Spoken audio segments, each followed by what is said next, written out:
Hello students, today we are going to learn about fire. Chapter 8 Fire, Friend and Foe. We all know what friend mean, and here we will discuss about foe. Foe means enemy, someone who can harm us. Early man didn't know what fire was, but he must have seen the damage it could cause. अब बहुत पहले जब लोग जानते भी नहीं थे कि फायर क्या है, लेकिन उन्हें ये ज़रूर पता होगा, उन्होंने ये देखा ही होगा कि इससे क्या क्या चीज़ें डैमेज हो सकती हैं या फिर वो क्या चीज़ क्या प्रॉब्लम क्रिएट कर सकती है. He must have watched lightning and volcanoes long before he began to use fire himself. अब चाहे उन्होंने खुद फायर यूज़ ना की हो, लेकिन उन्होंने लाइटनिंग एंड वोल्केनोज ज़रूर देखे होंगे. Fire was powerful and dangerous and he was frightened. जैसे कि हमें पता है फायर पावरफुल भी है, डेंजरस भी है, तो तब लोग डर गए होंगे. Fire may have puzzled early men, but we now know that fire is the result of a chemical reaction. लेकिन अब तो हमें पता है कि फायर एक केमिकल रिएक्शन है. When the oxygen in the air combine with carbon and hydrogen in fuel, a chemical reaction takes place. Energy in the form of heat and light is released in this process. This is what we call fire. So oxygen, which is present in our air, it react with hydrogen and carbon, which is present in fuel. तो हमारे oxygen और carbon and hydrogen fuel के ये react करते हैं और एक chemical reaction की वजह से एक एनर्जी रिलीज होती है, energy in the form of heat and light. और इसी प्रोसेस में जो ये एनर्जी रिलीज हो रही है, इसको हम कहते हैं fire. 3 things are needed to make fire: fuel, oxygen and heat. So fire के लिए कौन सी 3 चीज़ें ज़रूरी हैं? Fuel, oxygen and heat. Wood, coal, cooking gas and petrol are some examples of fuel. Oxygens come from air, that is why when you blow on moldering paper, it often bursts into flame. The third thing need to make fire is heat.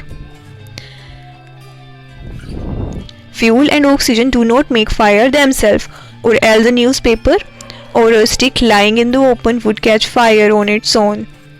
अगर ऐसा होता कि fuel और oxygen खुद ही react करके fire create कर देते तो क्या होता? बाहर रखे न्यूज़पेपर या फिर वुडन स्टिक, इनमें तो खुद ही आग लग जाती. To burn a piece of paper or wood, we heat it before it catch fire. So किसी भी चीज़ को बर्न करने के लिए हमें कुछ एक हीट प्रोवाइड करनी पड़ती है ताकि it could catch fire. We generally do it with a lighted match. ज़्यादातर हम किस चीज़ का यूज़ करते हैं किसी चीज़ को जलाने के लिए? माचिस की तीली का. Every fuel has a particular temperature at which it begins to burn. Her fuel का एक ऐसा टेम्परेचर होता है जिस पर पहुंचने के बाद वो जलना शुरू हो. This temperature is called the flash point or kindling temperature of the fuel. It is sometimes said that fire is a good servant but a bad master. It only means that fire is very useful as long as it kept under control. अब ये कहा जाता है कि fire एक good servant है but a bad master. लेकिन ऐसा क्यों कहते हैं? It only means that fire is very useful as long as it kept under control. ऐसा इसलिए कहते हैं कि फायर हमारे लिए तभी तक यूज़फुल है जब तक वो हमारे कंट्रोल में हो. For instance, we use it to cook our food, warm our homes in winter and to generate electricity.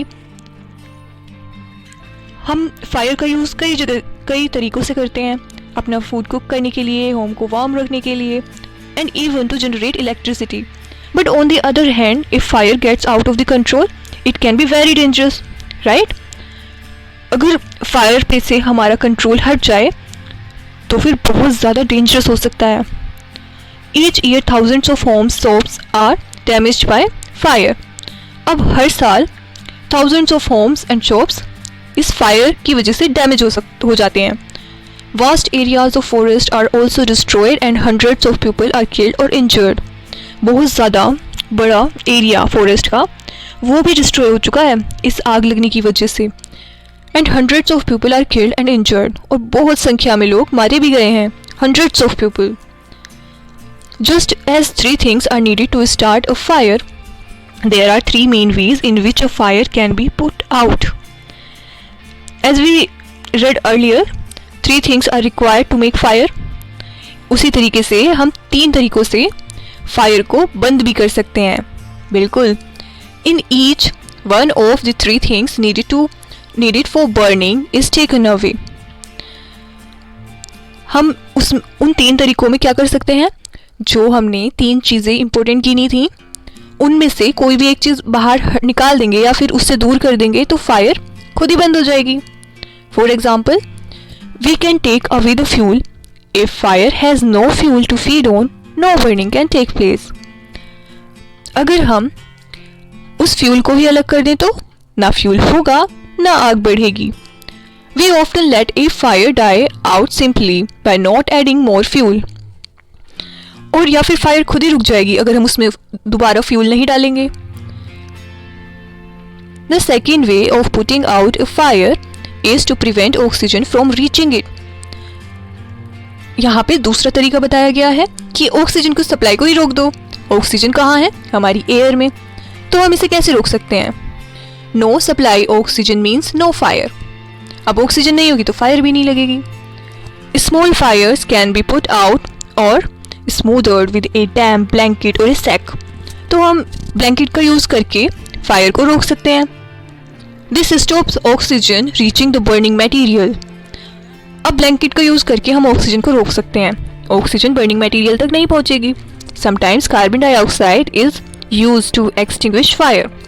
कभी कभी कार्बन डाइऑक्साइड का यूज़ भी किया जाता है फायर को रोकने के लिए. एक्सटिंग्विश का मीनिंग होता है आग बुझाना. फायर एक्सटिंग्विश मीन्स आग बुझाना. It does not allow oxygen to reach the burning material. The third way of putting out a fire is to remove the heat. अभी थर्ड वे है कि हीट को ही रिमूव कर दो. हमने पहले फ्यूल का पढ़ा, फिर हमने ऑक्सीजन का पढ़ा, और अगर अब हम थर्ड वे देखें तो उसमें हम हीट हटा सकते हैं. If the temperature can be brought down below the flash point, the fuel stops burning. अगर वो टेम्परेचर ही इतना कम हो गया, उस फ्लैश पॉइंट से भी कम हो जाए जहाँ से वो मटेरियल बर्न होना शुरू हुआ था, तो फिर आग रुक जाएगी. You blow on a burning match stick और a candle to put it out. जैसे कि अगर हम जलती हुई मोमबत्ती पे फूंक मारें या फिर जलती हुई माचिस के तिल्ली पर, तो वो खुद ही आग बुझ जाती है उसमें लगी हुई. In doing so you remove the hot air around the flame, bringing down its temperature below the flash point. जब हम फूंक मारते हैं जलती हुई माचिस की तिल्ली पर या फिर जलती हुई कैंडल पर, तो वो जो टेम्परेचर होता है वो इतना कम हो जाता है, वो मटेरियल जलना बंद हो जाता है. एंड कैंडल गोज आउट, और वो मोमबत्ती भी बुझ जाती है. Sometimes water is spread on the fire. कभी कभी वाटर का यूज़ किया जाता है आग को बुझाने के लिए. It absorb heat from the burning fuel and lowers the temperature. The blanket of the water also cut off the supply of oxygen. और ये जो वाटर होता है, इसका ब्लैंकेट मीन्स जब ये वाटर पूरी तरह से कवर कर लेता है उस जलते हुए मटेरियल को, तो वो सप्लाई भी रोक देता है ऑक्सीजन की. And the fire is extinguished, और आग बुझ जाती है. Some fires can not be put out with water. If water is spread on to an oil fire, the oil will float to the top of the water and continue to burn. अब हर जगह पानी use नहीं कर सकते हम आग बुझाने के लिए. अगर आग लगने का कारण ऑयल हुआ, यानी कि अब की बार फ्यूल क्या है? ऑयल. उस पर अगर हम पानी डालेंगे तो क्या होगा? ऑयल पानी के ऊपर तैरने लगेगा और पानी बहुत जल्दी बह जाता है और आग दूर तक फैल जाएगी पानी की वजह से. This can be very dangerous because water can flow quickly, carry the burning oil with it and spreading the fire. Water should also not be used on fire caused by electrical appliances. और अगर electrical appliances की वजह से आग लगी हो तो भी वाटर यूज़ नहीं करते. The person spraying water might receive an electric shock and be killed. अब जो पर्सन वो वाटर स्प्रे कर रहा होगा उसको शॉक लग सकता है और वो मारा जा सकता है. एक carbon dioxide extinguisher is the best thing to fight an electrical fire. So अगर इलेक्ट्रिकल फायर लगी होगी तो सबसे बेस्ट थिंग है, सबसे ज़्यादा बेस्ट थिंग, हम कार्बन डाइऑक्साइड एक्सटिंग्विशर का यूज़ करें। We spend millions of rupees each year in fighting fires, and we spend more trying to find new ways of preventing fire from happening and getting out of control. On the whole, we have learned rather well to control fire and put it good use in our everyday life. हम हर साल कई million rupees spend करते हैं ताकि हम ये जो spread होती है फायर, इनसे फाइट कर सकें, इन्हें रोक सकें और नए नए तरीक़ों से अपना बचाव कर सकें और फायर को अपने कंट्रोल में रख सकें। Long ago there was no fireman. When fire broke out, everybody became a firefighter. People formed human chain, they still do if required, and passed buckets of water from a well or a pound to the blaze. बहुत पहले जब fireman नहीं होते थे तब fire fighter का काम आम लोग करते थे। वो खुद की एक ह्यूमन चेन बनाते थे और एक दूसरे को पानी की बाल्टी भरकर सप्लाई करते थे और आग पर डालते थे। Now there are laws about building construction which ensure the space is left between buildings to reduce the fire risk. Every new building, especially a public place, must ensure observance of fire prevention norms. अभी क्या है, अभी कुछ नए laws आ गए हैं, कुछ नए रूल्स आ गए हैं जिसमें हमें हर बिल्डिंग के बीच में कुछ गैप छोड़ना होता है ताकि इस फायर स्प्रेड होने वाले रिस्क को कम किया जा सके। Brands of fire fighting workers with special equipment known as fire brigades. अब ये फायर ब्रिगेड्स का नाम तो आपने सुना होगा, bands of fire fighting workers with special equipments. So ये स्पेशल एक टीम होती है जिनके पास स्पेशल इक्विपमेंट्स होते हैं। Fire fighters are highly trained people. Fire fighters बहुत ज़्यादा हाईली ट्रेंड पीपल होते हैं, तभी तो उन्हें सब आता है कि किस सिचुएशन में उन्हें क्या एक्शन लेना है। They possess many skills, they cut off electricity supply, knock down dangerous wall, spray water and other materials to bring fire under control. So fire को वो कंट्रोल में करने के लिए बहुत सी चीज़ें करते हैं, जैसे cut off electricity supply, knock down dangerous walls, spray water, other materials to bring fire under control.